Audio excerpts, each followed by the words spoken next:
Hello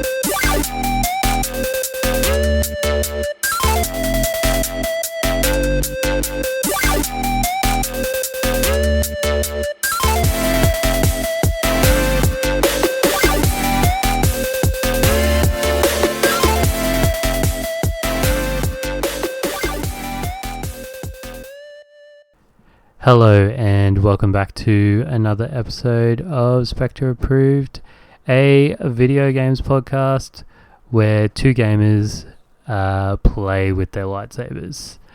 I'm your host Adam Forrester and I'm once again joined by Fenris. I was waiting on it. You always have a little quip for every intro, and this one was really good. Hi, yes, I'm Fenris. Nice to talk to you all. I was about to say see, but this is a audio medium. So, hello. We played a game. Yeah, I for one don't have a face for YouTube, so I won't be putting my face on or doing any video recording anytime soon. That's right, we played Jedi Survivor for this round, which is a action platformer, I guess, the sequel to Star Wars Jedi Fallen Order. Yeah. And it was released on April 28th, 2023 for current generation consoles and PC. Xbox One and PS4 got a release for this because it was during the window of the console generation changeover, I guess. So they got released in September 17th, 2024. Yeah, a year and a half after that. Developed by Respawn, similar to the first game. They knew as soon as Jedi Fallen Order was released that they were going to start playing a sequel. Development kicked off in late 2019, a few months after Fallen Order's launch. However, then we had the lovely COVID-19 pandemic, forcing Respawn to move a lot of the work into a remote setup. Director Stig Asmussen and the other devs at Respawn had to adopt hybrid workflows, rely more heavily on virtual collaboration, and proactively fail test. So trim the fat, I guess, to stay on track. The official development span is often cited as about 3.5 years. Wow. Yeah. So the game was first publicly announced in May 2022. The original planned launch date was March 17th, 2023, but was delayed to April 28th, 2023 to afford additional time for polish, performance improvements, and stability enhancements. Ha! And we will talk about that a bit later. For initial platforms, it launched on the PS5 and Xbox Series X with real positive regard. So it sold nearly 600... No, sorry. Global numbers in the first week of launch. It hit the number one sales in the US, despite it being only 2 days worth of data. And according to Game Sensor, in its first week on Steam, the game sold nearly 600,000 copies, which would have generated about $37 million revenue for the company. Oh, jeez. And they reckon all up, it's gone over the 1 million. And EA's investors' disclosures say that combined player for the series has reached over 40 million. But we can't really allocate that to sales because it's like we've got it on Game Pass and EA Play. So a lot of people are getting it bundled in subscriptions as well. That's fair. But overall, I can say that it was probably pretty, they met their goals. And was pretty positively received. Absolutely. It's a very good game. it's a very well made game in some aspects. Having said that, um, you and I played this on PC via the EA launcher, and I had played this previously, so I'd forgot how long I didn't really measure how long it took for me to beat it because I had played this previously and I got stuck on something and then I just put it down and never picked it back up. Um, but I mean, so I have no idea how long it took for me to beat this. But you finished before I did. Mm-hmm. Um, I'm looking. Yeah, so it took me 17 hours to roll credits. I really kind of mainlined the story because I was aware from playing Fallen Order of the Metroidvania aspects. So I really didn't go out of my way to explore because I knew that I'd probably need to come back with extra powers later on to get everything I needed to out of an area. Also, my last two main story achievements didn't pop at all. So that kind of killed any motivation I had for mop up. Yeah, and it sucks that that happened. My total game time is 31 hours and 57 minutes. So, I can ascertain that it took me about the same amount of time to beat it as you. I did do a little bit more exploring just because, like, I wanted to, but I didn't like stay in any one area. Like, if I found a new path, I would go. I did the general JRPG or the RPG or kind of thing. Um, but my first impression going into this game was that it was a lot of hot garbage. It was much prettier than Fallen Order, and the combat is definitely a lot more fluid, but unlike the first time I played this, whenever it released, I was having a lot of issues.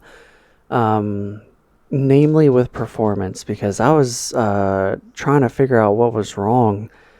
Because right from the get go, I was getting less than 30 frames a second. And this is a minimum, 60 frames a second game. Um, so it's like I went into settings and I turned off, ray tracing and all this stuff. And come to find out that, like, the recommended settings are not good for my rig because this game, like many others, goes into the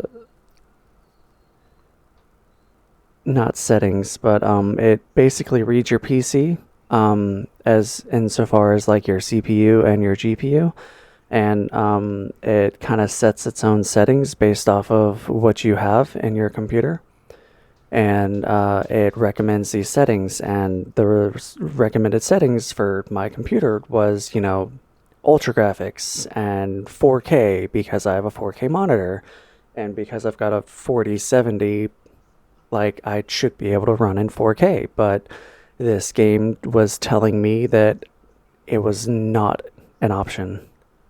So I had to Yeah, drop the resolution in the game down to 2K, and it ran so much better.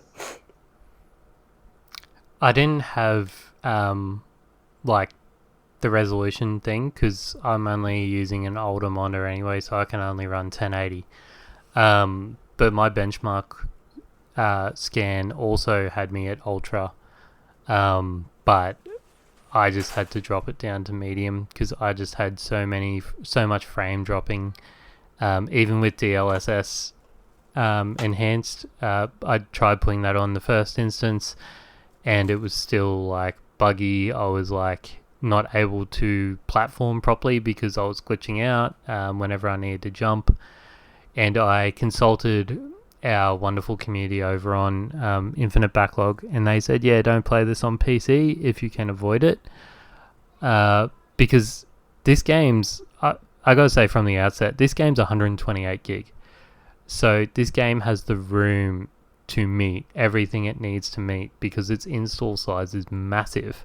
Mm-hmm. Um, So, but that just tells me it might just be poorly optimized in the first place anyway, if they needed to use so much space and still have issues.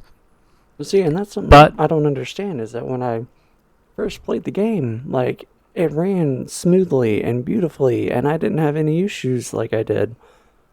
So, like, and I was still running a 4K monitor, but I don't think I had the 4070. But I could be wrong, but I don't know. It could just be like patches that broke it or something. yeah, well, that's another thing. We're playing this game in 2025.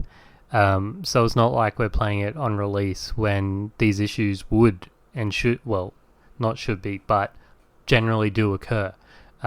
They've had 2 years to patch this out, and it's still happening. So it didn't start off great in my books with this, and my immediate reaction was, yes, it's pretty, but am I gonna be having performance issues the whole time? Because I came into it with high expectations, because Fallen Order ran like a dream. Yeah. On PC. Yeah, absolutely. It was smooth as butter. And I'd seen my son play this on Xbox Series as well, so, and his experience was fine. So it's purely a PC thing. Yeah. So that's our first impressions. They don't look good, but they get better as we go along. So yeah, because its real strength is its core gameplay loop, I think. Platforming, puzzle solving, and Souls-like combat. Your Metroidvania loop. So some areas are locked off, but the areas are so well crafted that before my trouble with achievements, I had every intention of putting 40, 50 hours into this game to go back and visit each area. I wanted to do a 100% collectible run on this game this time around, whereas I didn't with Fallen Order. yeah.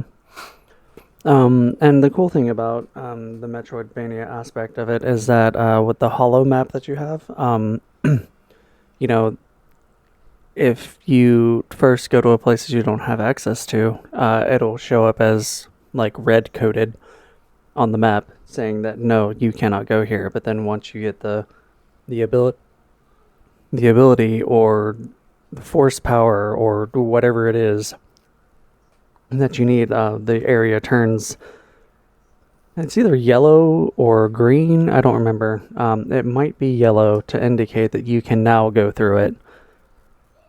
But yeah, Yeah. it was a good little way to keep track of where you have and haven't been. I thought the controls were pretty good. I thought they were smooth. I didn't have any issues in combat. I feel like the level ups were a lot more in depth, and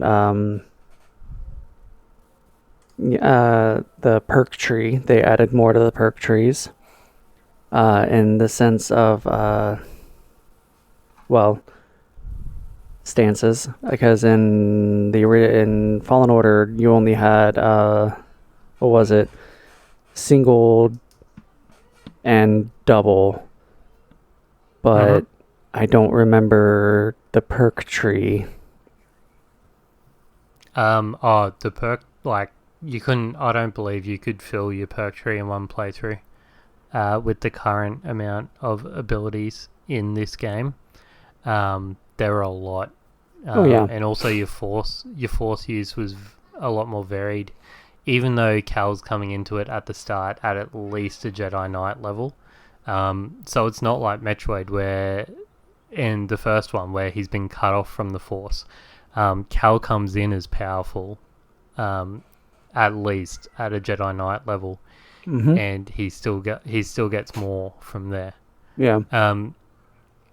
Yeah, the controls were so bloody fluid, particularly in the parkour sessions, because you're having to, like, and you pick up some abilities later on, that allow you to do even more. I don't think did you start out with a double jump? Yes. I don't know that I did. Yes. Okay, you did? All right, cool. You start off with the double jump, and then you later get the dash. Okay, yep, that was it. So yeah, you're doing about 5 different traversal things in a section of parkour at certain times. And I found at the time it was all able to be kept up with. You needed to do some random like off angle jumps, like you needed to jump out from a wall and then go like sideways kind of around a platform to get to it, and then wall jump again and again and again. I forget like the name of it, but actually traversing upwards by angling your jumps upwards. Just the traversal mechanics were a lot more in depth and a lot harder to get where you needed to go. But the game was able to support it. You were able to get what you need to do. I don't know whether I got to some places I perhaps shouldn't have, like whether I Skyrim some stuff. But I never had any problems in traversal. I didn't either, and the cool thing about it was that it added on top of the base set that you got during Fallen Order. So on top of everything that you unlocked in Fallen Order, you had all these new move sets for traversal in this game, and it seems like it's a lot, but it's really not because of how smooth and not janky and intuitive the keybinds are and how it works. I feel like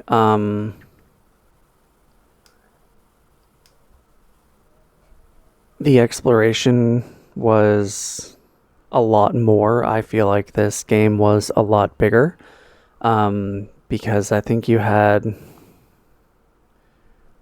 on top of your, for lack of a better word, your home planet, Kobo, hub planet, if you will, I think you only had 3 or 4 other planets that you could go to, on top of going back to Coruscant, which I never did, but I did in my first playthrough, so I can't talk about that. I feel like this game was a lot bigger, and for how big it was, at 17 hours, I collected the majority of everything. I never did go back and finish up collecting because achievements don't really call for it, and this is on EA and not Steam, so I have biases against that, but I feel like it didn't waste my time, and I do want to go back and do all the collectibles and all that stuff. And one thing that I really enjoyed that I see you also noted here was fast travel, because for as big as this game is, you kind of need a fast travel, and it just really helps with the Metroidvania aspect of it, because with every meditation point that you unlock, that becomes a fast travel point, but only on the planet that you are on. You can't fast travel from planet to planet, which is understandable. So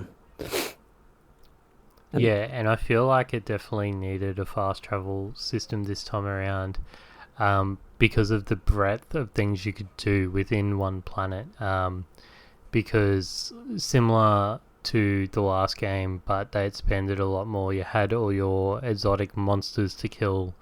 You had your bounty hunters to track down.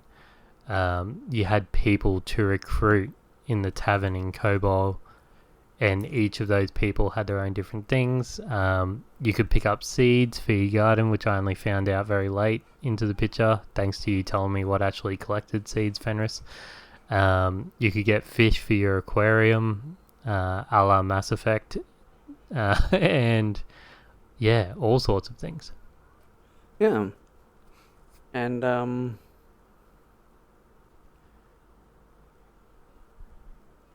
once again, I didn't really pay any attention to the music which is a shame because I feel like there was some really good pieces, but once again, at least for me, the music just kind of fell on the wayside and blended into the background, and I just didn't really notice it while it was going on.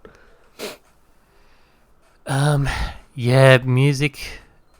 Like again, it just hit its moments. I'm gonna take some stock from the Fallen Order episode here, and just say it was good Star Wars music overall.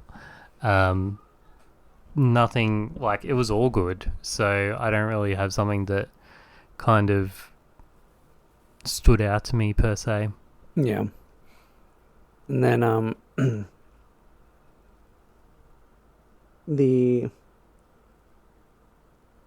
I feel like the sound effects for like traversal and combat and stuff, I feel like they were a little bit more beefier this go around. Yes, yeah. Well, Cal was a lot more brutal in some of his combat. Like when you look at it, the amount of deaths that happened during this game were super numerous compared to Fallen Order. Like I feel like there were a lot more decapitations and I guess a lot more brutal stuff in the finishing moves as well, depending what. And I presume there were unique finishes depending what stance you had as well. Yeah. A personal favourite of mine, and because you have a blaster as well this time around, blaster effects were classic Star Wars. There was nothing better than doing that last minute counter that you unlock to like just shoot someone straight in the face as they're right about to like come in and just maul you. That's a good one. Yeah. I upgraded my force powers enough to where I could like force push people away. That one was a lot of fun too. I also ended up using blaster stance because it wasn't one of the ones that I used in my first go around. And it was a little rough getting into, but once I got comfortable with the move set and how it worked, I really enjoyed it. It's really fun. And the way I tried to do it was I tried to have like a strong stance and a fast stance. So and then also with like, because I am the way that I am, the two stances had to somehow match each other. So like I couldn't do double bladed and blaster stance because it just didn't make any sense to me. So it had to be a single blade with a single blade, or the dual wield with a double blade. So, and that's what I did in my first playthrough, was dual wielding and double bladed, because the AoE ability and the overall strength of the dual wield. And I just wanted to change it up this time. I feel like when you were using the lightsabers as well, I feel like there were even sound differences between those styles. Like particularly with your crossguard, you had that constant hum of the kyber crystal leaking out through the guard. Yeah. And because you've got the extended blade there, the effort, you can hear Cal use effort when he has to swing that blade down. So yeah, the sound effects were definitely there. Oh yeah. Which I think really hits into the voice acting as well, which was a big hit. Cameron Monaghan, again, great job, fantastic job. If he doesn't play Cal in the live action or any sort of animated performance, I'm going to have words for the internet. They're probably going to fall on deaf ears, but he's just the perfect Cal Kestis. Yeah. Yeah, I'm looking at this, and I didn't realize that J. Michael Tatum was in this game. Yeah, so he's the blue guy in the cantina who can give out quests. I've forgotten the character's name. But in terms of the main cast, we've got Nashir Dalal, who played Bode. DC Douglas was really good as Ravis. Yeah. I didn't feel like there was a strong performance by Mira's voice actor this time around. You Um, might disagree with me. no, I can see that. I don't know. There's something off about Marin's character in this game, and I've never really been able to put my finger on it. But I don't know. But I can agree with you that the voice acting was really good, and yeah, the fact that Darth Vader was not James Earl Jones is a surprise because it just also goes to show with how far technology has come. Because he really does sound like Darth Vader. Yeah, shout out to Scott Lawrence. I'm not too aware of anything else he's done, but yeah, I also thought the same, that James Earl Jones was portraying Darth Vader in this game, but he wasn't. Yeah. I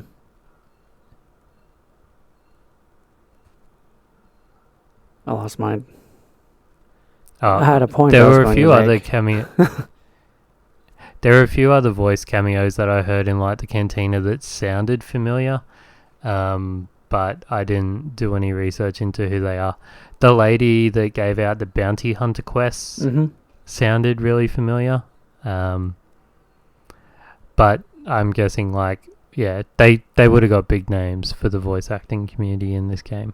That's something that I thought was kind of funny was that she was a bounty hunter that was hunting bounty hunters. Yeah, yep, the good old Dexter premise. But I'm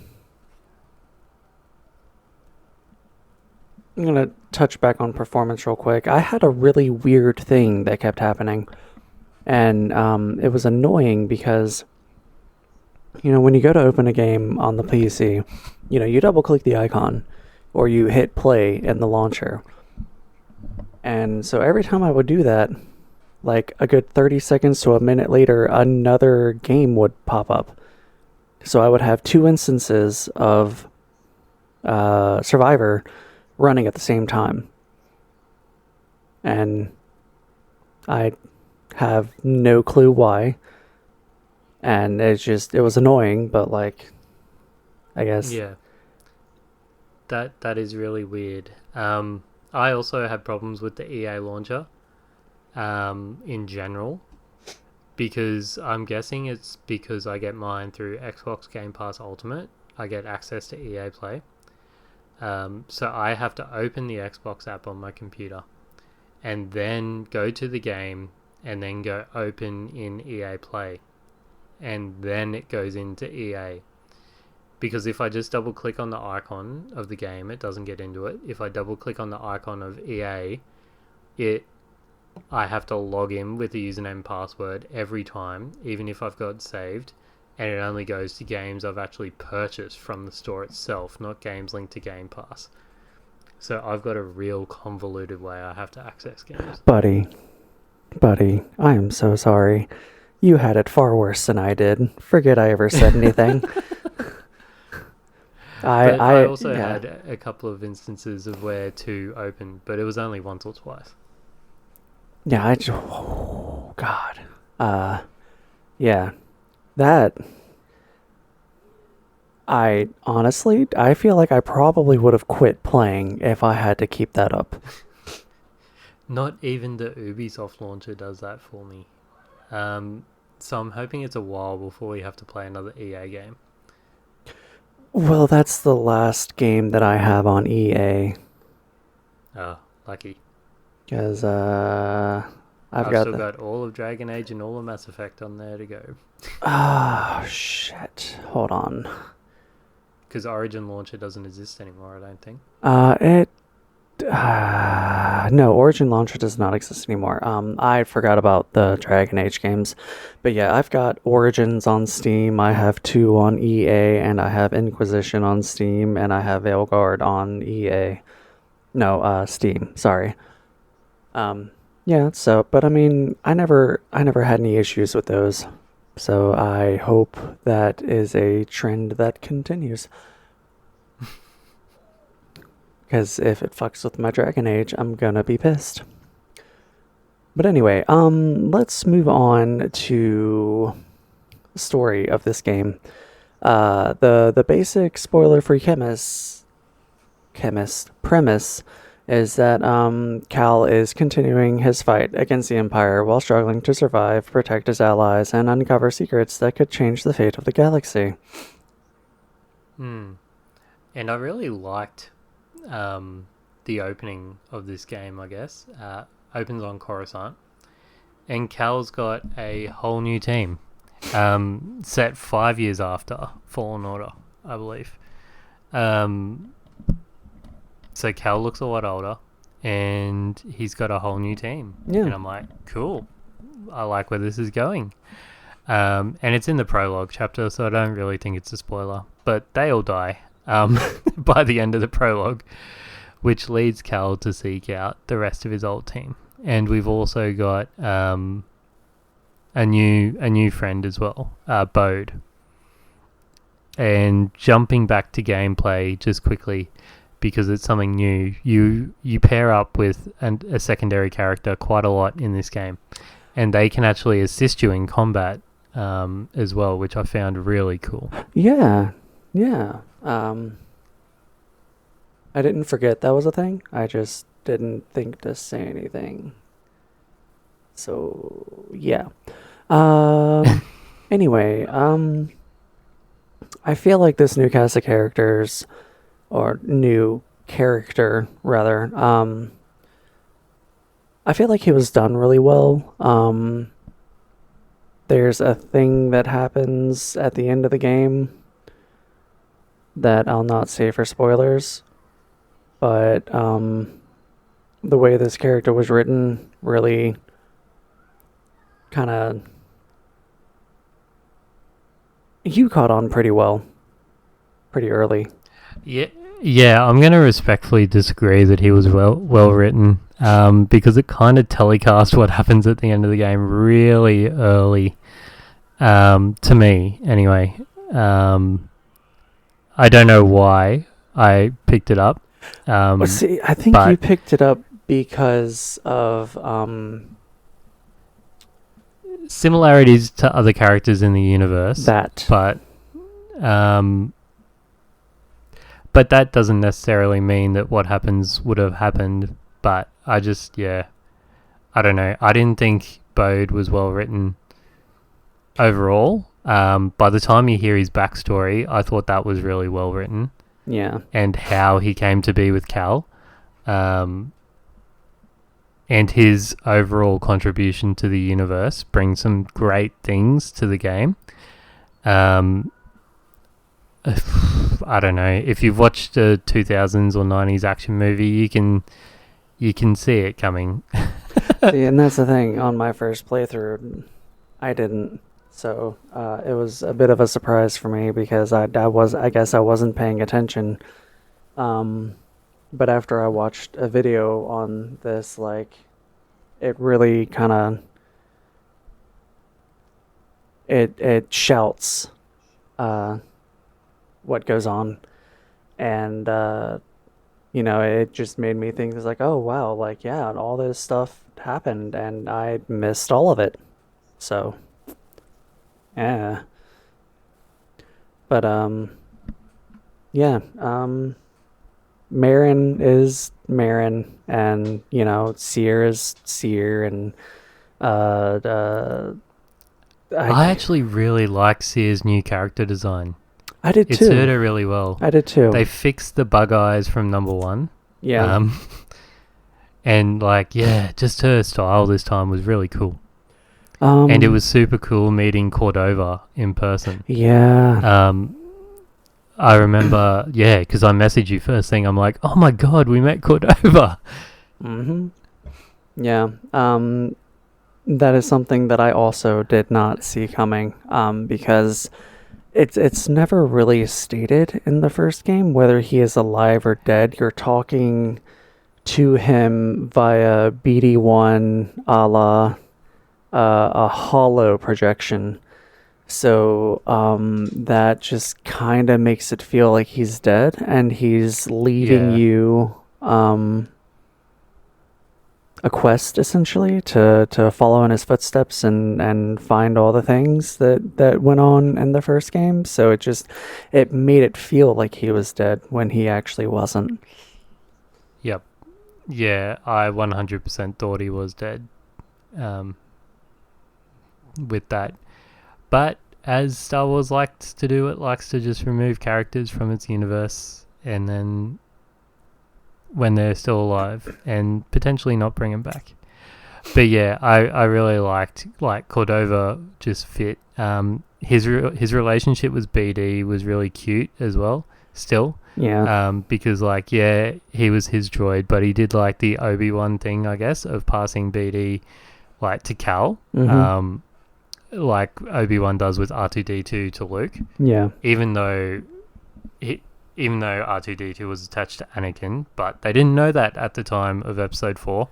And So there's a huge plot hole with that I don't think is ever explained, but that's the wrong Star Wars media to talk about right now because we're talking about a yeah, single game, and if we get into the lore of the movies, we'll be here for 3 months. but also I just want to shout out Cal's and BD's relationship. Like he sees BD as like a proper friend because he jumps in the way to shield him from an explosion at one point in the game and make sure he's all right.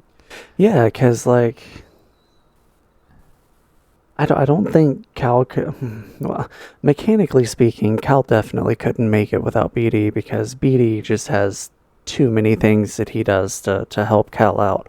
But it's just there is that friendship, and BD's demeanor is very friendly. And I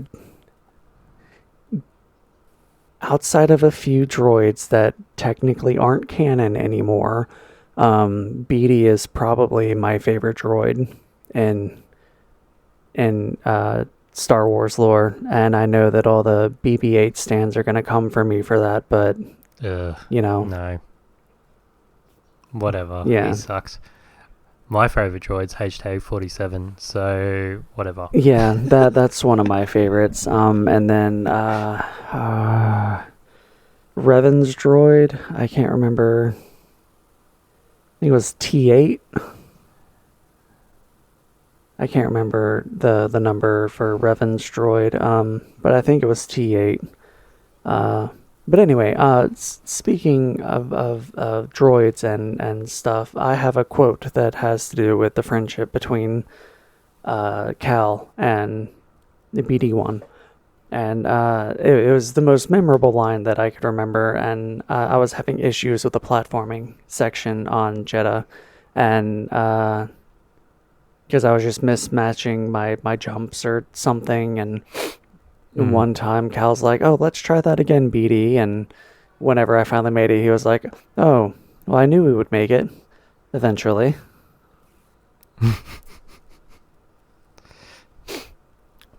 Nice. Yeah, I think BD they really do a good job in making him human, almost. Agreed. Like he doesn't seem like just a droid at all. And they did that in the first one as well. But I just feel like Cal's willing to put his life on the line for BD. Like he sees him as his best friend. Mm-hmm. And there's a point in the game where he thinks BD's like been killed, and he is physically distraught. And again, I got to give props to Cameron Monaghan. His mocap in this game, absolutely amazing. When he grapples with different emotions. Mm-hmm. Agreed. Because there's a couple of points that are linked to spoiler stuff, but Cal has to adopt a very different demeanor to what we see throughout his time in the two games previously. And I thought the story was potentially going to go in a completely different direction, and we'd have a very different ending to the game, which I would have loved still. But Cameron pulled it off so that I didn't know which way Cal was going to go. Well, we're talking about Jedi, so there's only one thing that could be. And I had never made it there on my first playthrough, so that was very surprising to see. And I I really I enjoyed it. I felt like it really added more depth to the story, and it definitely changed the gameplay a little bit. Because I mean, I'm just gonna go ahead and say it. Cal dabbles in the dark side. You know, it's a Jedi thing. They all do it at some point or another. Um, and whenever you do it, and he gets taken over by these strong emotions, like the abilities of his force power and lightsaber combat, like it's enhanced a lot because there's so much more that he can do, and it really changes the way the game is played, and it was really nice to see. But Yeah, I do know. You only had single blade combat when you used that ability, though, didn't you? That's what I found really interesting. I don't remember. I believe I so. I I believe I went back to single blade. When you do you tap or you're pushing the left stick, right stick, to where the screen goes all red and Cal becomes really strong. it I might have think you went been. back to But see, single lightsaber. and I honestly didn't notice because I ran blaster stance and crossguard stance. So Yeah. regardless, like I was using a single blade. So that's probably the reason why I I never noticed any difference. Yeah, I tried to use it as sparingly as possible, because I was completely spoiler free on this game going in. So I was wondering if they were going to put a mechanic in where if you use the ability too often, Cal actually would turn, and you'd end up with like a dark side ending. Um, Not what they did, but I wouldn't put it past Respawn to have that happen. Well, see, and something that I read is that, hold on, let me find it real quick. Uh,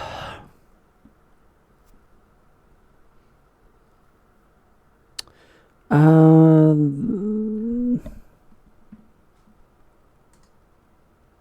Nope, I read wrong. There is no difference when he flirts with the dark side on that planet. It's just the dialogue and tone shift, but it doesn't really change anything. Okay.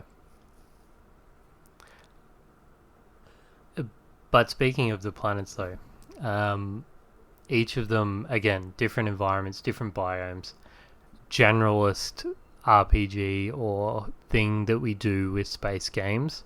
Um, every planet has a different biome, and they're well done. Jeddah, I don't know. I kind of had problems with. It was kind of boring. Um, It starts off with you not being able to walk across the sand because something will kill you. A sand, like a dune sandworm almost. I think it's a giant scorpion actually, but you know, I just wasn't in for that trope at Jeddah at the time when I was playing it. I was late at night. I'd failed the platforming so many times, and I'm just like, just fuck off. Um, but Coruscant, Kobol, the moon planet, the Imperial base you go to, they're all great different environments there. And something I would like to note, completely different than the planets that you go to on the first game. Yeah, yeah, we're in different part of the galaxy, I think. I don't know. I keep getting confused with Mass Effect when we talk about like Outer Rim or Terminus Space or whatever. Yeah, I don't know the It's so geography hard of to keep track of the words. rims and this. Like I looked it up, and it seems like it's fairly simple to understand, but yeah, I just didn't really get into it that much. Yep. I'm glad they didn't go the fans. Well, they kind of did with Coruscant, but not using any other worlds that had been used in like games or movies previously. Like if they go, oh, we went to Tatooine, oh, we're gonna go to Naboo. Yeah, it just would have felt too fan servicey. Yeah. That being said, fan service I did like. I loved seeing episode 1 enemies come back. Oh yeah, I love the Trade Federation droids. They're so yeah, freaking the hilarious. B1 battle droids and the Yeah. ATTA whatever what I always forget the numbers for these things, but the big tan tanks from the first Yep. movie. Yeah. Yeah. So obviously we're going to planets that have remnants of the Clone Wars. Mm-hmm. But yeah, the B1 battle droids, they just have their own personalities. They're just amazing. Yeah, just they come up with some funny shit. The droidicas bloody kicked me in the balls a couple of times. Like, they were hard freaking enemies before you get certain force powers to kill. Mm-hmm. And that's something that I really enjoyed about the crossguard, is the fact that at some point you can pick up a perk that enhances blaster shots that are shot at you. So when you bounce it back to them, it's like a charged up blaster shot and it deals more damage. And anytime I came across a droidica, I would just do that, and that charged shot would just destroy their shield, and then that was it. It made dealing with them a lot easier. Yeah, cool. Yeah, crossguard was again fan service I didn't like. I don't know. I didn't like it when it came out in episode 7. Oh, episode... Yeah. No? Yes. 8? One of them. Yeah, one of the trilogy. sequel movies. Yeah, and I didn't like it here, but that's beside the point. I did. It's a really big sword. It was really strong. And provided you use it well and got used to the slower speed of the moveset, like, I was taking down bosses really, really easily. And I don't know. I'm glad that I didn't do the thing I always do. Yeah. So I made myself Ahsoka Tano, and did silver kyber crystals with a lightsaber in each hand. Mm-hmm. And that was good. Shout out to the mini bosses though. They were numerous and amazing. Yes. Particularly Rick the Door Guard. No, he's the most strongest mini boss of the game. The lone stormtrooper that thinks he can take out a Jedi. And you one-shot him. Yeah. Apparently on the hardest difficulty, he's actually super hard though. I don't know. Maybe. He's probably... So, I'm going to jump into Mass Effect real quick because something was pointed out to me that actually is true. A lot of people think that the hardest boss fight in the game is that part where you have to shoot down Kai Lang while he's running at you.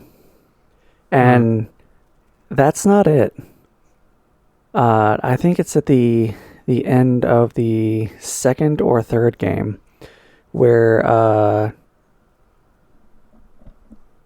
you're running into something, and then there's a Geth or a husk, really, that just pops up out of nowhere and attacks you. And if you're playing that game on like the insane difficulty, like, it one-shots you every time. And that is the hardest boss in that game. But I don't know why I went on that tangent. We were talking about... Oh, Rick the Door Guard. It could be that he is a lot stronger and... was it...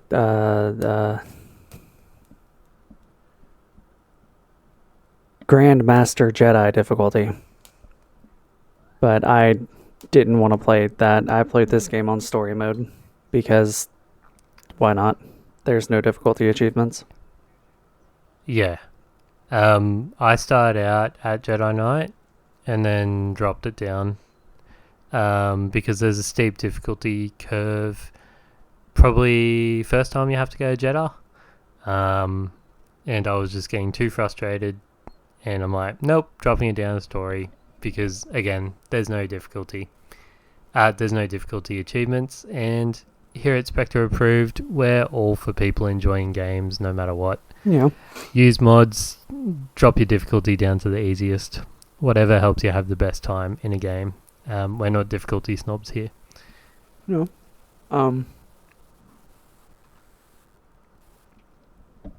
I feel like with everything in this game and everything we've talked about, there is a new game plus, and you can go back through and go do your collectible hunting and bounty hunter farming and, you know, unlock all of the special additions to the lightsabers, and they even have big they you can, because normally when you go to unlock like a chest or something, and you get normally like a piece of a set for lightsabers or blasters, or, you know, a hair or a piece of clothing. They have I don't know what they're called, but they're like golden chests. They're like master chests, and they have like whole items like the skeleton key is the entire set to a blaster. You can get Eno Cordova's lightsaber. You can get Seer's lightsaber. Cool. You can get, I forget the pink what poncho. Yeah, you can get the pink poncho back if you defeat Ogda Bogdo again. Yeah. But the thing about that is that, like, you have to go find Ogda Bogdo, defeat him again, and then go back to that one store, and then there will be a force rift that you have to go into, and then you have to fight two of them at the same time to get the pink poncho. No, I don't want to do that. He was difficult enough in the first game. Why would I want to fight two of him? I did it for the achievement. Yeah, I mean, I would do it for the achievement too, but again, I kind of fell off achievement hunting in this game because I don't really focus on EA for achievements because it doesn't really do anything. But yeah. I did enjoy fighting a Rancor though. I didn't think I would. I thought that would be hard as shit. Yeah. Which one did you fight? The one in the place where you fight like 4 bosses at not at the same time, but across the dungeon you fight the 4 bosses. It's following up on a side quest. Oh, the 4 bosses with lightsabers?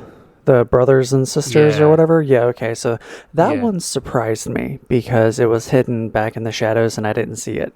But you can actually fight one sooner than that on the same planet, I think, but it's in like a side tunnel somewhere. Oh, okay. Yeah. Yep.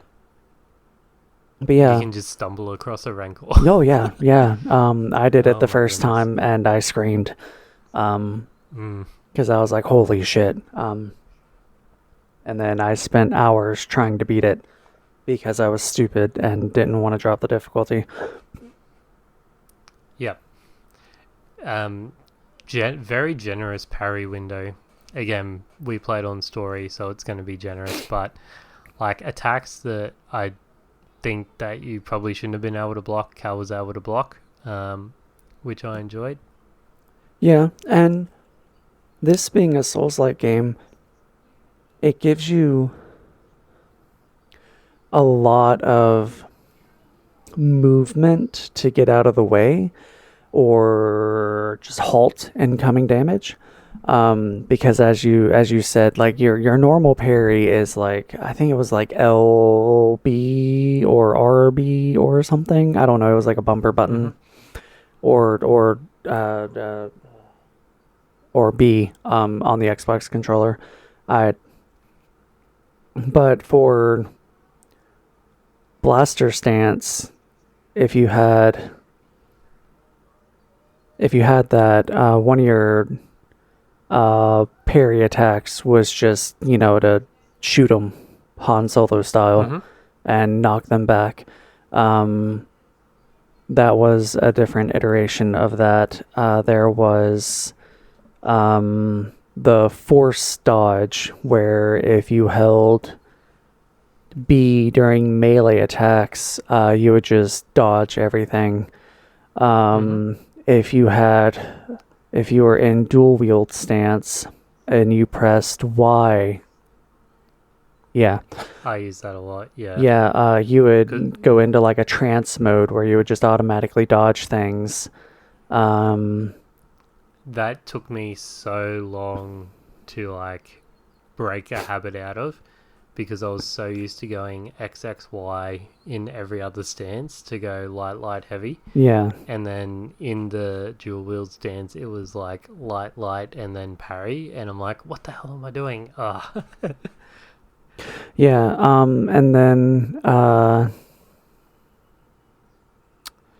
there are a few others. There's the only one that I remember that I'm going to mention is the one I mentioned earlier, which is a force push parry, where if you hit an input before the moment of contact, you'll just like shove your hand out and shove them away.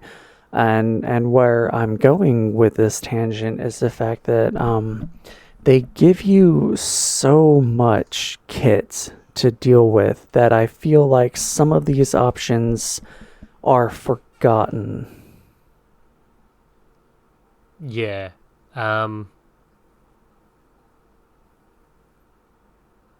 Because yeah, I agree. It feeds into the replay value, though, I think. Yeah. No, I was just going to touch on the fact that like there were some times where I would do the force dodge, where like time would slow whenever you did a melee dodge or whatever, and I was just like, oh yeah, that's a thing, I forgot that existed. Yep. And I think that comes to, if anything, an XP scaling issue. I think they should have increased the amount, like increased the XP it took to level up. Because that way, say, if it locked you off to only 25 skill points, let's say, in the game, it'd give you the tools to work with for that 25 skill points. So you could basically just give you the ability to max out one force tree and one lightsaber tree. To encourage the replayability, add to the difficulty, and kind of make it so that you are using the right amount of skills throughout. Like, or still keep the ability to reset your skill trees, obviously, if you find it's not for you. But I think if they graded the XP curve greater, so that they were giving out less skill points and therefore less level ups, you're going to utilize the skill trees that you are using more often and keep it in the back of your mind. You were definitely oversaturated with skills by the end of the game. Yeah, and something that you could do with the skill tree is that, and instead of leveling up everything, you could just stick to a path and go with that. For instance, like the force confusion tree I didn't do anything with, because it's just crowd control, and I didn't really feel like I needed it. But on a harder difficulty, you probably would. And that's one of the good things about this game, is the fact that with the amount of replayability that you can have, there are different kinds of builds that you could do. What with the 4 or 5 different stances that you have 2 at a time of, the 2 different perk trees for force powers that you could do, and and then you have your light, your survivability, which is, you know, dealing with life and stim canisters and all that stuff. So like there are different ways that you could play the game depending on the skill trees that you utilize. So like for instance, I did a lightsaber heavy build for this one, and I didn't really mess with the force powers at all. And if I did replay this next time, I think I would do less lightsabers and more force powers. Could be fun. Yeah, I went pretty heavy into the force powers, and just like I did half the dual wield tree. Yeah. Because I was being mindful of a couple of achievements as well that needed powers present. But yeah, I guess my problem was I found myself overwhelmed by numbers in some instances, so I did want to go that crowd control route by being able to do the radial force push and stuff like that. See, whenever I came across a crowd of enemies, I immediately went into blaster stance and just shot them all, because they blaster stance had that ability where I think it was RBY, where you would just unholster the pistol and then target as many of the enemies as you could, and then just shoot them all at once. It was really cool. Really thinned the herd. Yep. Yeah, cool. Yeah, I didn't even know it had that. Yeah. That's awesome. Yeah, I maxed out the blaster stance, and I maxed out the I keep wanting to call it Claymore stance. I've got Dark Souls on the brain. The crossguard stance. And like I said, I didn't do anything in confusion. I did a little bit in the telekinesis, just because sometimes it was useful and sometimes it wasn't. Yeah. Cool. So I guess, did you have any other personal takeaways before we jump into our ratings?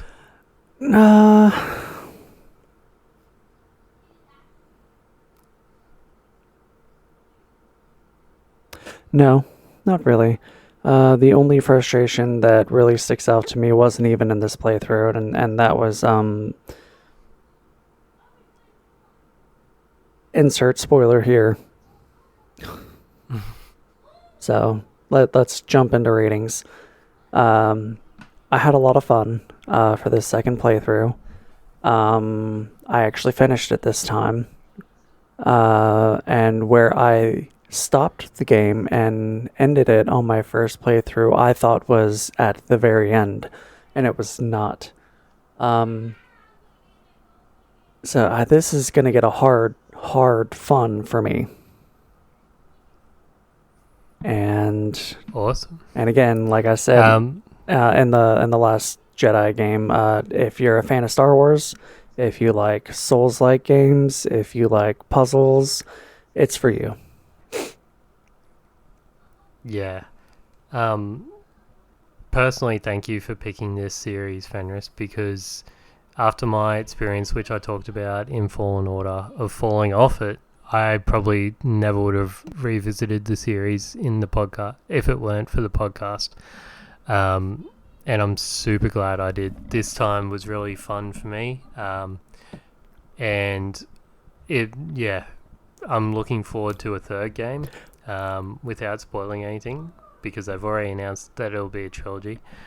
And my only recommendation would be to play Fallen Order first. I feel like you could go into it without the prior knowledge of the games, of the story for the previous one, and I think it even does a recap of Jedi Fallen Order in the main menu. Yes. So retract that, actually. You don't need to play Fallen Order. This does everything better than Fallen Order. You can watch the recap if you really want to jump into Survivor straight away. Whoa. Hold on. Everything? Even the non-performance issues that we both definitely didn't have? Yeah, you can play it on console. Okay. That's fair. That's actually my recommendation. I probably would play it if you have a PS5 or a Series X. Definitely play it on that. That's fair. Okay. Lower install size and less likelihood of performance issues. Yeah. So, it's a fun for you as well? Most definitely. Awesome. So, that is it. And before we go into spoiler territory, let's do some house cleaning. All right. So thank you once again, everyone, for listening to our main episode. If you'd like to support us, you can do so over on Patreon, which is patreon.com/Spectre approved, for as little as $3.50 US, $5 Australian per month. You get early access to episodes, access to our pre-banter, as well as voting power on games.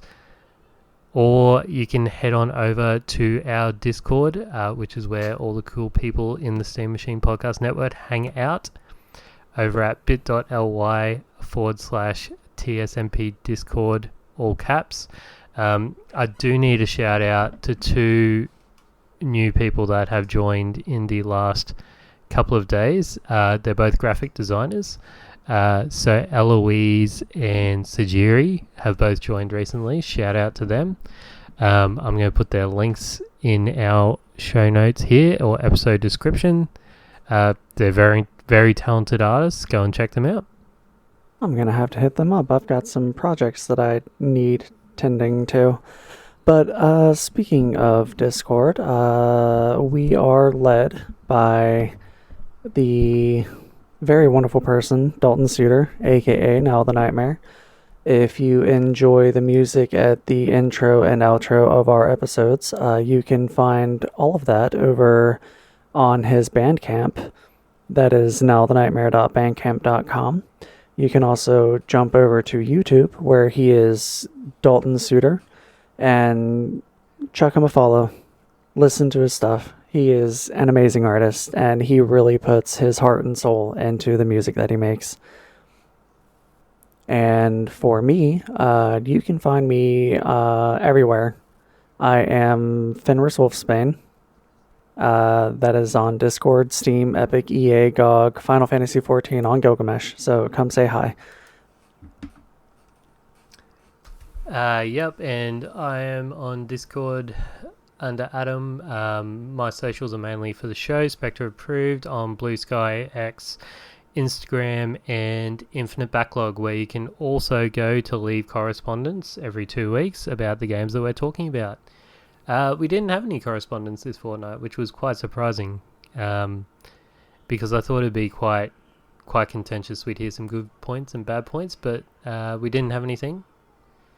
Oh. But for our next game, which is my host pick, I definitely recommend you go over and do that.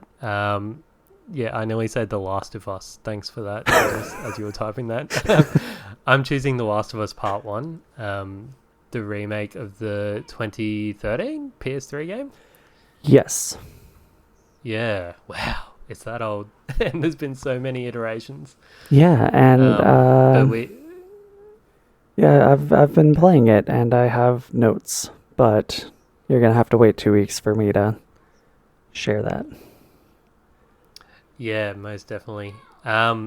So we do have a spoiler wall coming up, so please stick around to see us on the other side of that and talk about more in depth about the things that happen in the story for Jedi Survivor. We'll be leaving you with the main theme for the spoiler wall today.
welcome back, everyone, on the other side of the spoiler wall. So we'll be diving into the deeper story for Jedi Survivor, because there are a number of things that can be spoiled. Yeah, absolutely. And I just had a brain fart. So I'll just jump in.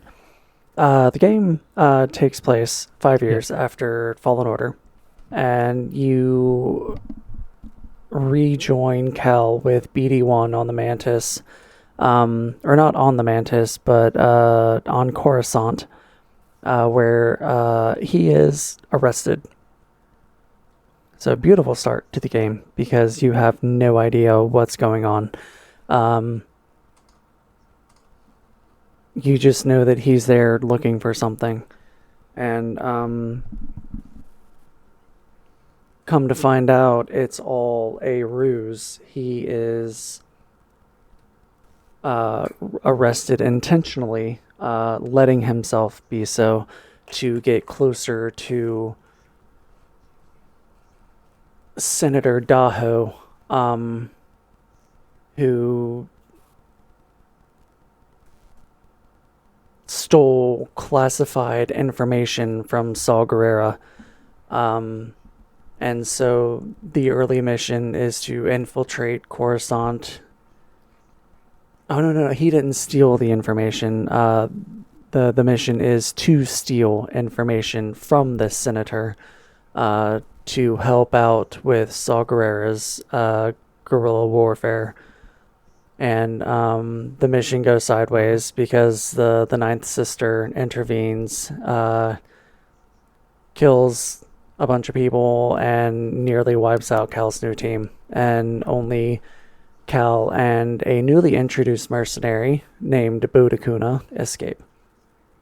And so... Yeah. Oh, no, you're good. Sorry to interrupt. I legit thought that we killed Night Sister on she got away. Yeah. In the first game, she fled. Okay, because I was very confused when I saw her again. They had a great story plot with excuse me, with this fight with the Ninth Sister, because hold on.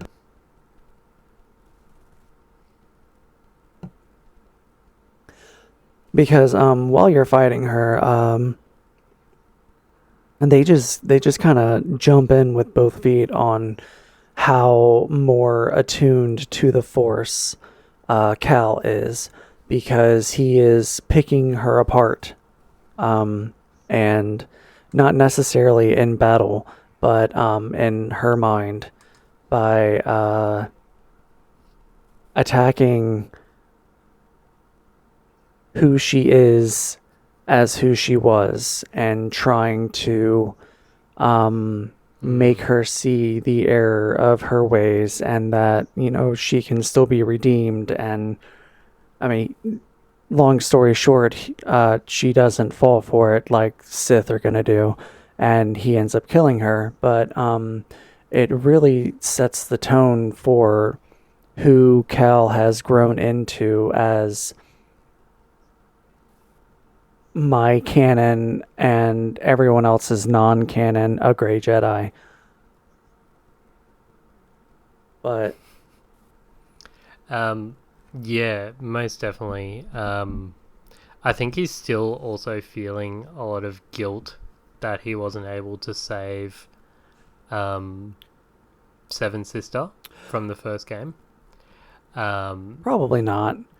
And that's something that I noticed that he struggles with in this game, because it seems like every time there's a character introduced that they end up losing because of death or something, Cal really takes it to heart. And the way the story is written is it really weighs on him. And I think that just goes to better enforce who he is as a character. Also, something I just found hilarious about this game, and it'd be a ratings thing, is Cal decapitates the majority of the bosses. However, after the cutscene finishes, their body disappears, so you can't inspect the decapitated body. I never actually realized that. I wonder if it might even be just an I don't know. Australian release thing. Because there's multiple decapitations with the bosses that you face. Basically, every boss Cal just decapitates. And yeah, their bodies disappear after the cutscene, and the cutscenes specifically shy away from the front end of their body, where their head and like neck. Well, yeah, that's probably to keep it at a lower rating, so it's not too. I mean, it's an instant cauterization, so there wouldn't be any gore. But yeah,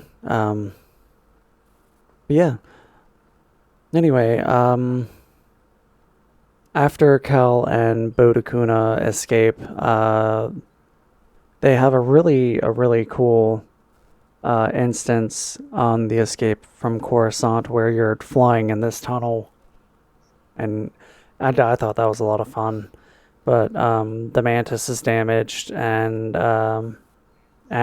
this shiny new character that you get. Remind me, is it? Because I know Bode has his own X-Wing fighter, and I know he's there with the Mantis flying alongside, and I know that you lose 2 of the squadron, but I don't remember if there's a fake out with Bode, or is it just that he goes off into another tunnel and then rejoins later? Okay. Yeah, that's correct. Yeah, because Cal and your last remaining squad member, they take out 2 TIE fighters, and then two follow Bode into another tunnel because he's like, I'm going to draw him off, and then 2 follow him and 2 stay with you. Yeah. So apart from his get up, I was actually... that kind of threw me because I thought, oh, maybe Bode is going to be good at that point. Yeah, there was nothing really amiss to me at that point. So after the escape from Coruscant, they go to Kobo, where Cal runs into the Bedlam Raiders while he is looking to replenish his lack of party members with some old faces. So he goes to Kobo to meet Grease, who is stationed here, not necessarily in exile, but just, I guess it's the planet he chose, but he's got his own cantina. And outside of this cantina, Cal runs into the Bedlam Raiders, who is led by someone named Ravis. And he survives the encounter and goes in and asks Grease to join him on another mission. No, it was to ask Grease to fix the Mantis up because it was originally Grease's ship. So if anyone could fix it, it would be him. So while they're hunting for repair parts, Cal encounters a droid called ZNA4, or Z for short, who is a droid from the High Republic era, which was a surprise for me because, after, 2009, anything High Republic is no longer canon. So, Z... Yeah, I think they kind of regretted that, though, because, Acolytes... I don't know. I never watched it because it didn't end. I believe so. Okay. I believe Acolyte's High Republic. They're bringing it back, by the way. But anyway, we won't get on that. Yeah, so I think they've kind of re-canonized, and there's been some novels that have come out since the Disney era Oh, for the High Republic as well. because So I think it's because back, I mean, which would be for really as cool. little of the expanded lore that I know of, the High Republic is definitely the era that I am most interested in. Probably as noted by my Jedi picks at the beginning of the episode in the Patreon section. Go, yeah. So, while uh during the meeting with Z, um, she gives him a tuner or a key to activate an ancient forest array, and so Cal, goes to this forest array, and he experiences a force vision of Dagon Gera and Centauri Kree. They are High Republic Jedi who discovered a hidden planet called Tanalor beyond the Kobo Abyss. And so Cal frees Dagon from the Bacta tank that he was in. He is missing an arm and is promptly attacked by Dagon, who escapes with Ravis and steals some of the parts. Something I wanted to note here is the fact that Bacta tanks seem very powerful because from where we are in the Star Wars timeline, because I think we're coming up on episode 4 where we are in the timeline. Yeah, we're about 5 years away from So episode at 4. this point in the timeline, the High Republic is some 200 years in the past. So how is it that a High Republic Jedi from 200 years ago is still alive in a Bacta tank? Which I know that Bacta is I think it's an algae that has some major healing and restorative properties, if I'm remembering that correctly. But it just seems a little far-fetched that someone is 200 years old being preserved in a healing tank. Yeah, I would assume they would hand wave it away with something like his midi-chlorines were keeping him alive. Those damn midichlorians, they fucked up the entire Star Wars. First off, why the hell would you open a Bacta tank? Have they learnt nothing from Knights of the Old Republic 2? I don't remember too much of that game. With Scion in the Bacta tank. Scion broke out the Bacta tank.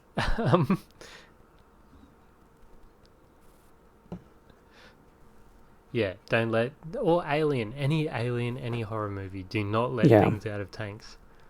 Don't touch anything, don't look at anything, don't just hover. Just don't exist, and everything will be fine. But anyway, back to the story. So after Dagon escapes, Cal realizes that Tanalor could be a potential refuge from the Imperials. And so him, Bode, and Grease repair the Mantis and set course for Jeddah to go meet up with Seer and Marin and the allies that they are working for, which is something called the Hidden Path, which are a group of... I don't know if the Hidden Path were Force sensitives or if they were just people, but I got the feeling they probably were. I mean, I don't know, because I don't know. During a sequence further in the game, like, they're all just using blasters. None of them are using lightsabers, and to my knowledge, none of them were using force powers. But I don't know.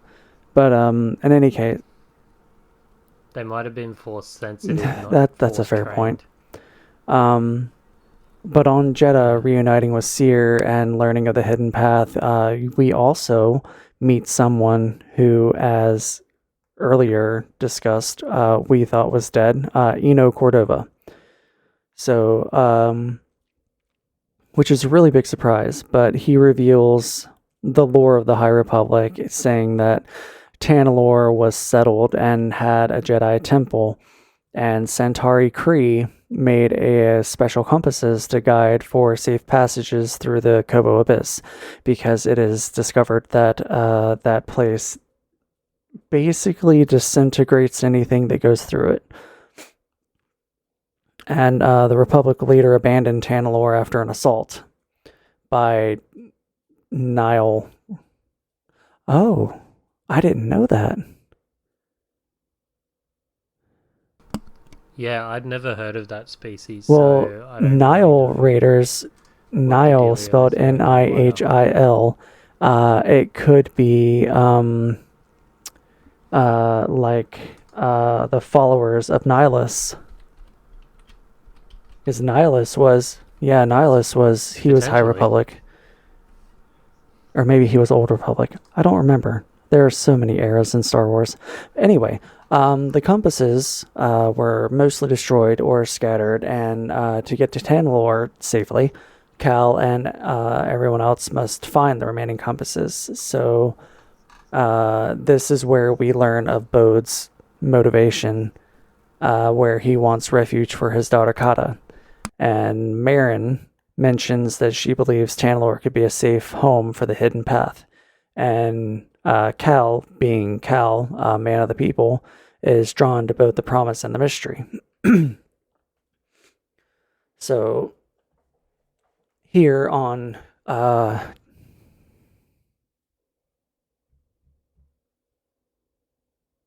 words, trying to think of how I want to word this. So while on Jeddah, it's finally solidified that Cal and Marin are in a romantic relationship. Because I believe, it's here where they get caught in a sandstorm and have to spend the night in a cave. And so that's where they start catching up, and it becomes very apparent that they harbor feelings for one another. But they on the next day they set back out and go to, I forget where it is where they go to, but they retrieve a couple compasses, but they are too damaged to be useful, and only one really works.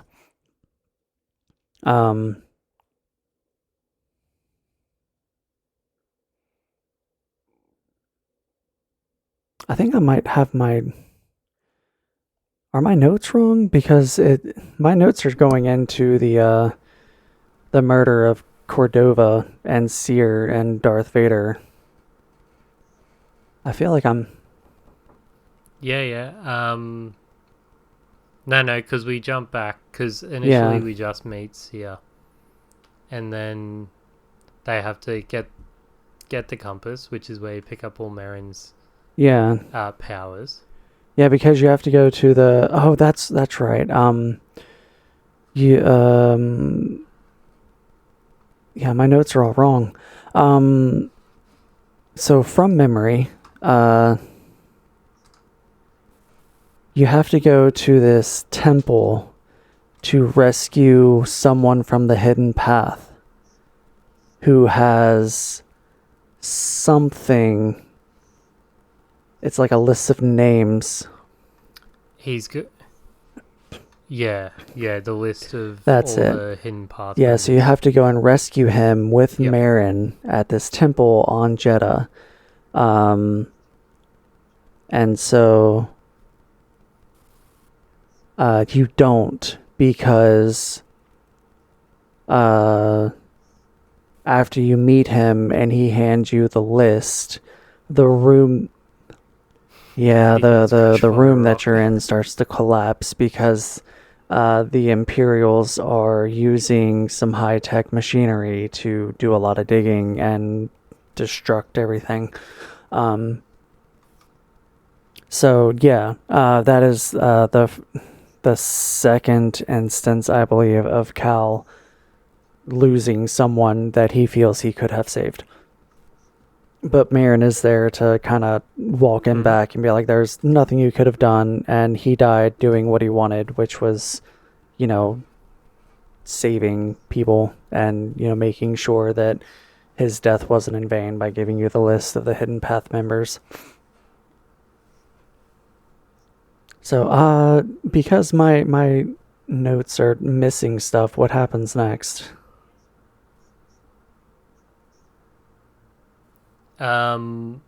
So was that the second Yeah. compass? Yeah, because then they find out that Dagon is on a moon planet back on Kobol.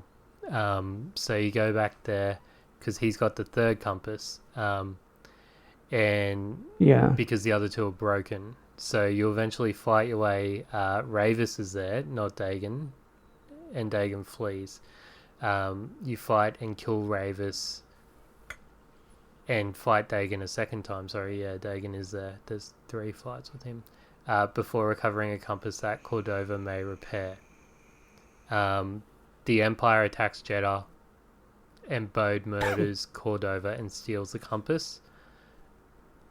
Cal confronts him, and Bode reveals himself as an Imperial spy and a fallen Jedi before incapacitating Cal. I don't think he was a fallen Jedi. I just think he suppressed his Jedi nature to better camouflage himself from the Empire. Hide from the Empire. Yeah, that's fair. And yeah, that's where he reveals his treachery, and he's been working for the Imperials all along. Even though he has had Jango Fett's gear, like not specifically Jango Fett's, but the same loadout as Jango Fett. Yeah, the dual pistols, the backpack, the jetpack. Yeah. See, I mean, I never made that connection, and like I said before the spoiler wall, I at my first playthrough of this, I didn't know that he was a traitor. Although I guess he was never a traitor. His motivations were purely to protect his daughter. I guess. But in his hate, in the end, he was too far gone. But that we haven't really gotten there yet. Yeah, so Cal gets knocked out, and the game actually tells you that you die. How did you feel about that? Which I found really cool. I thought, I've fucked up. It's going to put me back to a checkpoint. Because you had to I think you had to run after him or run back to the base, and I chose to follow, or you choose to follow him, and it's like, yeah, because you choose to follow him, and like at the beginning of the. Yeah. I never thought Cal was dead. They didn't really give you any reason to suspect that he was dead, because he fell a long way and he didn't have any way to protect himself. So he hit the ground hard. But leading up to this first skirmish with Bode was a really cool chase sequence on speeder bikes, and I really enjoyed that. Yeah, because they've never done the Swift or the speeder bikes well, I think, before this game. There was a really cool arcade game about them, but yeah, this speeder chase was done really well. And then you get a perspective shift, and you take control of Seer, which I loved this section of the game. Yeah. So I guess it happens simultaneously where Cal is out chasing Bode down, you immediately go into Seer's point of view, and as the leader of the hidden path. She is, giving commands and making sure that her people are safe and making sure that the library is safe and, setting traps and taking out AT-AT walkers and, just being a badass boss bitch. And, Yep. so the stormtroopers break through the defenses and you have to sit there and fight them off for a while, which her combat felt appropriate because she was never a Jedi master, but she definitely was more skillful in combat and the Force than Cal ever was, having been a Jedi for a much longer time than he ever was.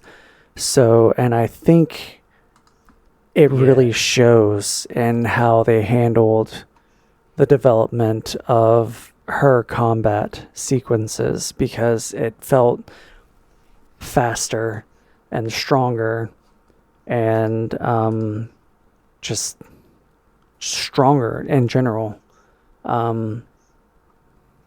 Yep. Yeah, you're one-shotting most enemies.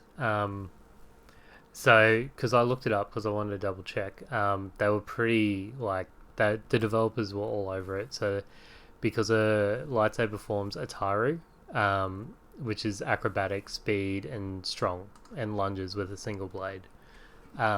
So, yeah, I did notice that, she was definitely more lungy than swingy, if I have to use, professional terms. But yeah, I really enjoyed the combat, and her force was, I guess, more strengthened in the lift and throw kind of force, whereas Cal's was definitely. See, it was. I feel like her force powers at her what can only be assumed is base level is fully maxed out Cal. Because where she is she could lift up 6 or 7 enemies and slam them all down. Yeah. Oh, yeah, that's right. Yeah. And she created that force shield as her special. I used it once and promptly forgot that it was a thing. And I don't think, at that point, Cal couldn't take out AT-ATs at all. We had trouble with the ATSTs occasionally. But back to the story, like the Empire does, they brute force their way in, and it becomes clear that their main objective is to wipe out the hidden path. So, Seer makes a last-minute decision in taking the list of hidden path members and giving it to BD1 and telling him to go to Grease and get the fuck out. So, and you can tell why very shortly after, and it's because like most Force sensitive users, she felt Darth Vader, and after BD1 leaves, he comes barreling through the fucking door. Yeah, March of the Empire plays, and there he is. And this is where I fell off the game the first time because I was an idiot and I refused to drop the difficulty, but I could not beat Darth Vader. And I felt really bad for those people who played it on Grandmaster Jedi difficulty. Yeah, this was a hard fight. Even on story, I think I had close to a death. But again, Fitz, at that point, no one was able to overpower the Dark Lords. And I mean, they played this combat scenario really well, because I feel like while she wasn't his equal, she definitely could dish it out. And Oh, he yeah, was. Yeah, he limps out. and Yeah, she she definitely. may not have been his equal, but she was definitely not far behind. And that's the way they made it seem. But as with anyone Hmm. who meets up with the Dark Lord, she did not survive the fight. So, which is Yeah. unfortunate. And in her Yep. dying moments, and this is all fresh from me for from here on out, because I'd never made it this far. But in her dying moments, while she's, you know, slowly leaving the world behind, um, you know, Cal makes it, and he's with her in her last moments, and it was a very touching scene. I really enjoyed it.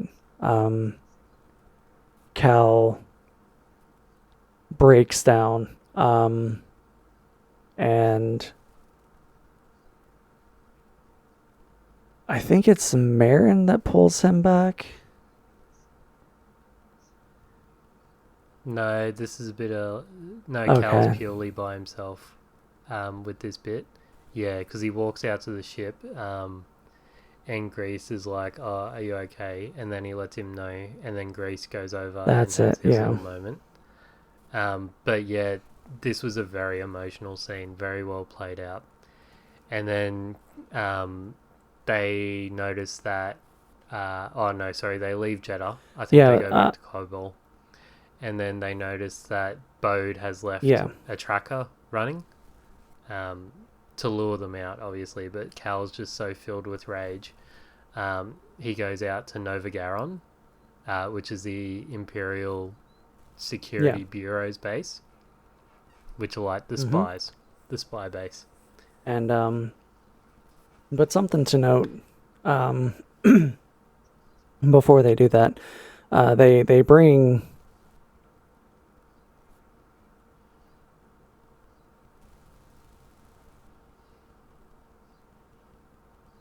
yeah.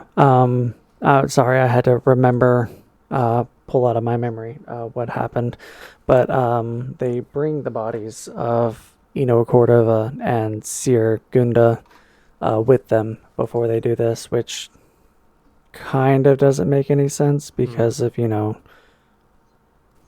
decomposition and all that. But plot holes for more Star Wars stuff. But anyway, Cal infiltrates the ISB base on Nova Garen to locate Bode because of the tracker, and Marin mentions that it feels like a trap, and it is. Um, so, so they he in his frustration, he meets up with Bode's handler, Denvik, and nearly kills him, but Marin intervenes and pulls him back. Um, and then they and Yeah, this is where you get your funky dark side powers. And oh no, sorry, yeah, you were right before. You get your dark side powers before that, nearly killing Demvik. But then you have to fight your way out of the base, which was really yeah, good. because after you nearly kill Denvik, you track down Bode's living quarters, and that's where you meet his daughter Kata for the first time. And Kata, not Mm. knowing who you are, Yep. is, defensive, as most children probably would be. But through her, you learn some more of Bode's backstory, but not all of it. And that is cut short when Bode returns. And you can tell it's the conversation that they have is not guarded, but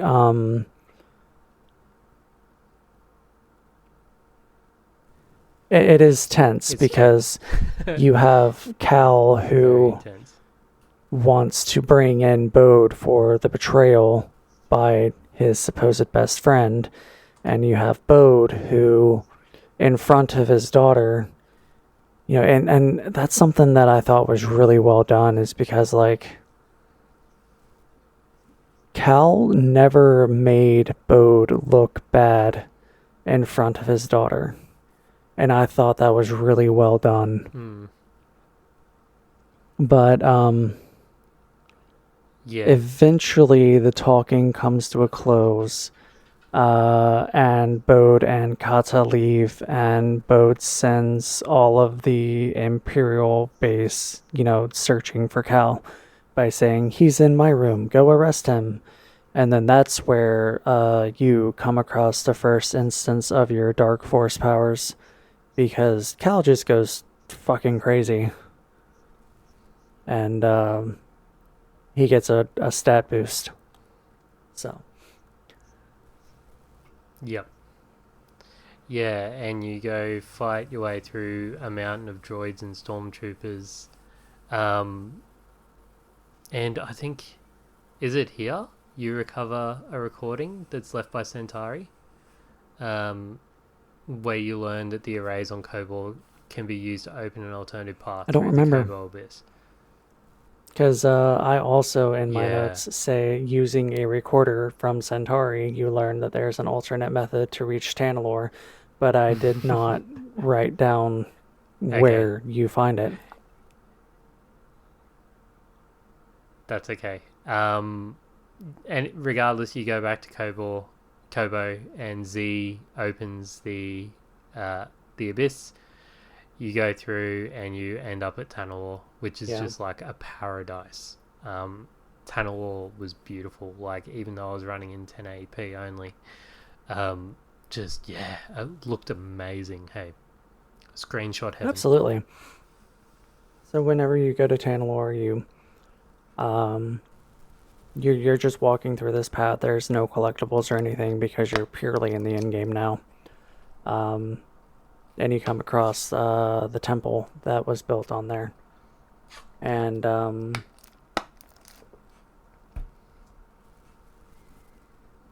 you first meet up with Kata outside, and you have a small conversation with her, and she lets loose some more of Bode's backstory, and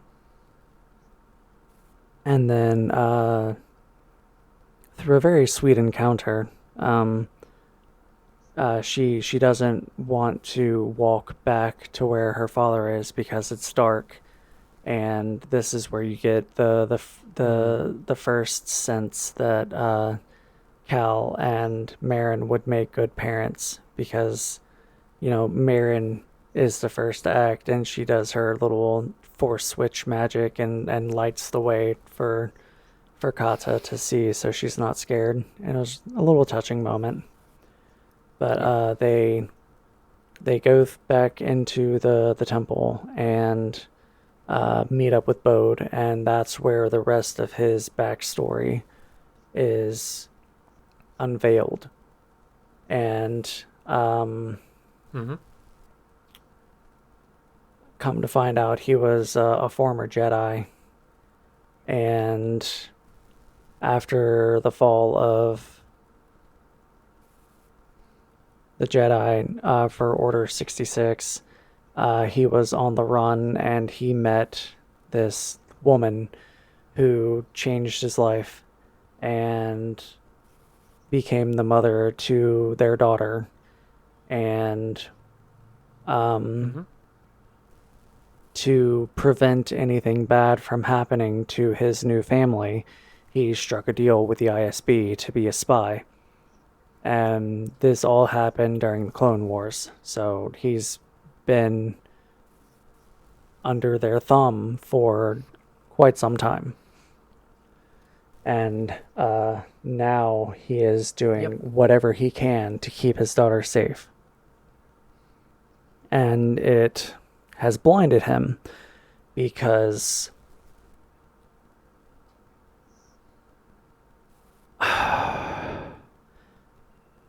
I don't remember. He doesn't attack his daughter, does he? No, so Cal tries to talk him down still, and he's like, "No, I'm not going to give up. I'm not going to give up Tanalor." And Cal's like, "Well, you're going to have to." And then he lashes out at Cal. Some rock crumbles. Merrin takes Carter up the top along a bridge, and you have like your first phase. And then the second phase of the boss fight is when he lashes out again, like, and he knows Carter's up there, and it crumbles the rock around her, and she nearly falls, but Merrin saves her. And that's when you know he's really lost it. The fact that he's just lashing out with the Force and doesn't care that his daughter's about to he might have also had some dark side tendencies. Yeah. A bit. But then, and then you just bloody murk him by shooting him.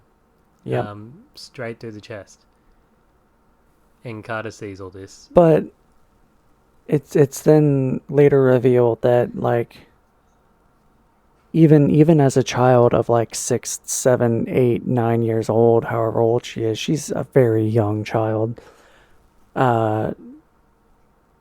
She even says that, you know, when mommy died, daddy was never the same. So she had a first row seat to his fall into apparent madness. And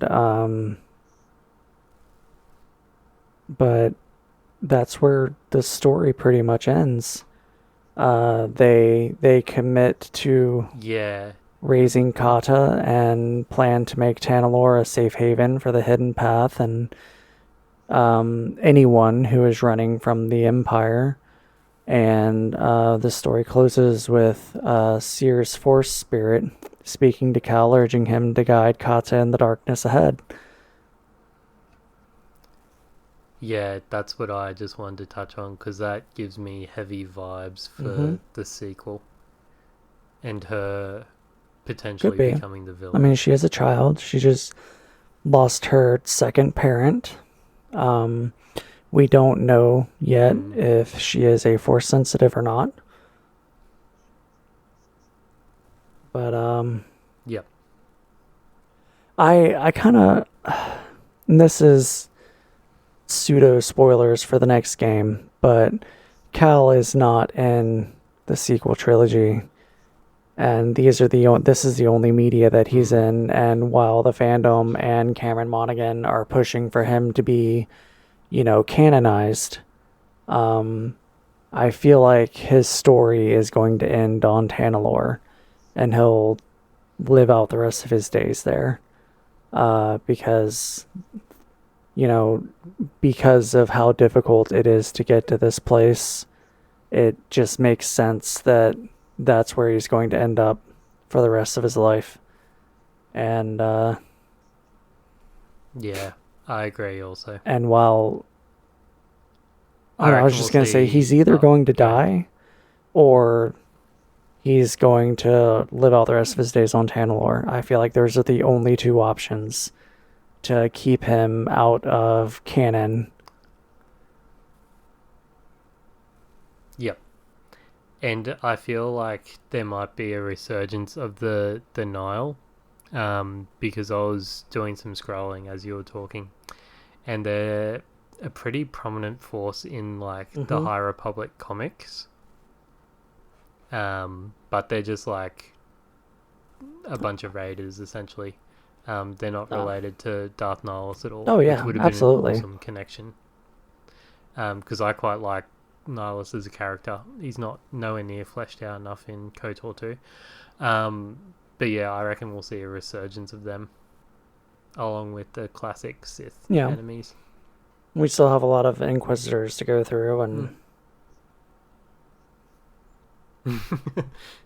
Well, yeah. How many of them got taken out in the I don't Obi-Wan know. Kenobi show? Because they're in that. I think there's only 9 Inquisitors.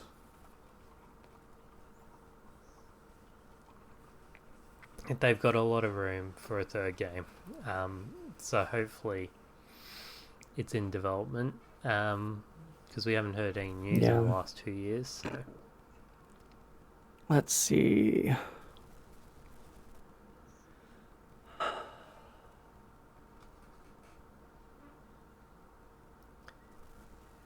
As long as they don't do what they did with Ezra Bridger and kind of... Mhm. Oh no, because he was in Ahsoka. Yeah, he was in Don't mind me the then. second I was season of gonna say. Ahsoka. They brought So- him back finally. As long as they don't do what happened to Ezra Bridger and never bring him back. Like, as long as they have some conclusion for him, which I feel they will. Oh yeah, Cal's a pretty absolutely. beloved character. So, but yeah. I was just gonna say, as far as I guess, Inquisitors go, there's okay. at least 20 in some notes. Oh my god. Okay. This article is too vast for me to... I wonder if, and this is just speculation, this is where we can throw out all our fan theories, because I don't see Cal being able to get too much stronger, or they're being able to bring too many new mechanics to the series.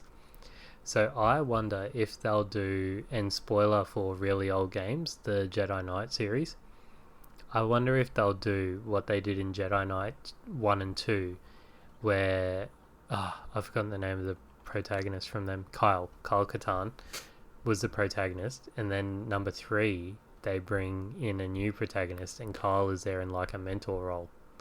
I wonder if Carter will be the main character of number 3. Could be. That would be an interesting thing to see, for sure. I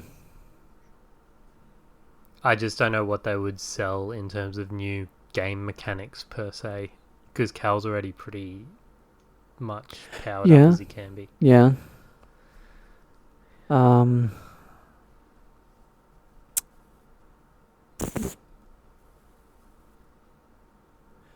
don't know. I mean, they could do the boring thing and just keep him where he's at, but I don't think they will. They'll probably fold in a few more combat mechanics, just for something new and shiny. What I would like to see, is not being locked out of different stances. If you have, as far as combat goes, like if you have 4 stances, I feel like you should be able to use all 4 of those stances at once. Oh, right. Yep. Okay. Yeah. Could you switch? I never tried switching between stances. You can switch in battle, but from one to the other, and you only had 2 active that you could use at a time. Out of, let's see, you had single, you had double, you had dual, you had blaster and crossguard. So that's 5 stances, but you could only play with 2 of them. If you wanted to, I so if you wanted to respec, you had to spend the free point at the beginning or at your first one, or 1 skill point for every one after that. And I ended up doing it a few times before I settled on crossguard and blaster, because like I said, I wanted mine to thematically make sense, so I was going to do blaster and single blade. But yeah, it's just it. I was just saying it would be nice to have been able to use all 5 stances at once instead of having only 2 that you could use at a time. Yeah. 100%. I have something controversial I want to see in the next game. I want to see ship combat. Akin to Star Wars Squadrons. That kind of makes me want to play Squadrons. I have it. It was a freebie on Epic. Have you But not no, played it? I never actually got around to playing it because at the time of its release, the reviews on it were so wishy-washy. And but Yep. yeah, that's what I heard. It's a good game. Someone I'm relatively close to at work was telling me how amazing of a game it was, even though he had only played through like an hour of it. So, but you know, it's I almost said something that was probably controversial because So, I almost said it's the curse of Star Wars in the sense that not all of it is good, but not all of it is bad. But going back to all the media that I've played, all of it has been good. I don't think I've played any Star Wars games that have been bad. oof. All right. Could I take you on a journey there for some of the 90s Yeah, that games? I haven't. They are bad. The only But- game that I mean, Yeah. the only bad instances of Star Wars games that I can think of that could actually be labeled bad is the Coder games, but that's only because they did not age at all. And the only thing that really carried me through was, at least for the second game, breaking the game and being just OP as fuck throughout the entire game. So I was one-shotting everything. And, but yeah, like, that's about it for me. Yeah, before we go on a Star Wars tangent, because we could just make this a 4-hour episode talking. I would be willing to do that for a Patreon episode, would you? Yeah? Yeah. We'll get some more aficionados in. I know a few guys that Yeah. love Star Wars, so. We just have a little discussion about Star Wars and listen to everyone's opposing opinions. Yell into microphones for 4 hours. We could call the episode Star Wars the Tangent Series. We definitely could. But before we get off on a tangent on our main episode, thank you once again to everyone listening to the episode today. We both found Star Wars Jedi Survivor in the fun category. Go around and check us out at all our socials. That will be in our episode notes. And thank you once again. This has been Spectre Fenris. approved. I am Adam. Bye. And happy gaming.